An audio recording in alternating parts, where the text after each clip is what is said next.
eu estudei no Nova Santa Amaro, né? Que é uma faculdade não é tão badalada aqui em São Paulo, é mais para pessoas com menos poder financeiro. Aí a gente estava falando dessa questão do vernáculo. Eu lembro que teve um aluno lá uma vez que a gente estava falando da prova. Aí ele chegou e falou que eu sempre tirava notas boas na faculdade, né? Ele falou, acho que lá eles me chamavam de Roberto. Ô Roberto, o que você colocou lá naquela questão do acordão? Eu falei, acordão? Ele tava querendo falar acórdão. Ai, meu Deus do É, céu. a gente entra nessa questão aí, né? Porque a gente acórdão não é uma palavra do dia a dia, né? Que a pessoa está acostumada. Aí ele também não sabia falar, né? É, isso é a questão, né? Eu consegui porque eu lia, fui lendo muito, ia olhando dicionário jurídico, pesquisava na internet o significado das palavras, mas aí foi. Não é nem porque eu sou inteligente, não, é porque eu repetia muito, lia muito, assistia muito videoaula. Aí por osmose vai entrando, né? Que até o mais burro consegue aprender, né? Ó, e você falou isso agora do acordão, eu também lembro de uma questão que apareceu comigo em relação a essa palavra, que é o acórdão, né? Eu tava uma vez na faculdade, logo no começo ali, né? Aí eu tinha também um colega ali que ele tinha uma origem parecida com a nossa, e ele falava, cara, isso aqui deve ser uma parada muito cabulosa. Eu falei, o quê? Isso aqui, ó, acórdão. Ele falou certo, né? Eu falei, por quê? Ele falou, eu nunca vi uma palavra em português que tem dois acentos na mesma palavra. Eu falei, eu também não. Ele falou, pô, isso aqui deve ser um negócio muito difícil. Você vê, a gente que sai da periferia e entra na faculdade, você vê os desafios que a gente tem que enfrentar. Coisas que talvez quem estudou nessas escolas tradicionais não tem um monte de limitação e encanação que nós tivemos, mas tudo é superado, né? Você encontrou os meios para superar suas dificuldades, suas limitações, porque como você mesmo disse, e foi minha dificuldade, não era nem preguiça de ler, a gente tentava ler, mas às vezes era algo que fugia um pouco da nossa maturidade intelectual naquele momento da nossa vida, e a gente teve que forçar até compreender. Eu sei que quando eu estava fazendo mestrado, eu fiz mestrado aqui na PUC, eu tinha um professor, que eu não vou falar o nome dele, que eu tinha uma dificuldade muito grande de entender os textos dele. E a hora que eu já estava aprovado em concurso público, eu já era procurador, já tinha feito uma pós-graduação, e eu estava no mestrado, passei na prova do mestrado, e eu tinha dificuldade de entender os textos do cara. E aí eu lembro que eu teve um professor, que eu fui assistente desse professor, e ele falava para mim, eu também tinha dificuldade, esse mesmo professor que tá tendo, eu tinha dificuldade na minha época do mestrado, porque é um professor bem velhinho, né? Ele falou, cara, eu forcei até que hoje eu consigo ler naturalmente. Pois bem, eu demorei 2 anos forçando e hoje eu consigo ler o livro do cara naturalmente. Ou seja, apesar de nós trazermos nossas limitações, nossa bagagem, né, quando a gente se propõe a fazer diferente, a gente consegue superar os obstáculos. O problema é que a gente precisa não deixar que as frustrações elas nos barrem no meio do caminho, né?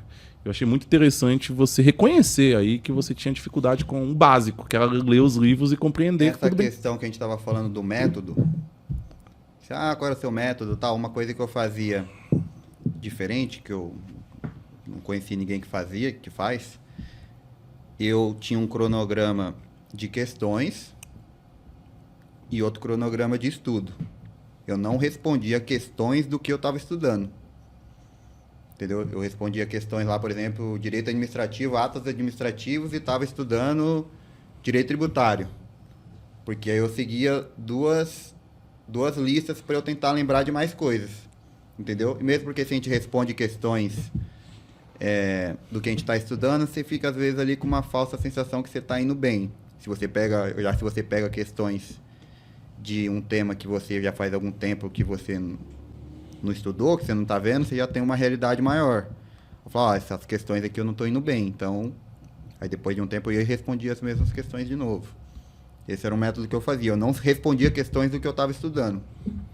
Eu percebo aqui, quando a gente conversa com nossos alunos, eu sei porque eu sou professor de curso preparatório para concurso, né, numa plataforma grande, também tem aqui a mentoria, as coisas, e eu percebo que os vícios dos alunos, as dificuldades são quase que as mesmas. Não sei que ninguém é igual a ninguém, mas eu percebo que no mundo dos concursos as pessoas sentem dificuldades com algumas coisas que são muito parecidas. É muito comum, a pessoa chegar até mim com um hábito quase que venenoso dela ler um assunto e responder questões logo em seguida e ter a falsa percepção de que entendeu bem, que tá bem naquilo, porque ela acertou tudo. Ela leu um assunto, fez 10 questões e acertou as 10.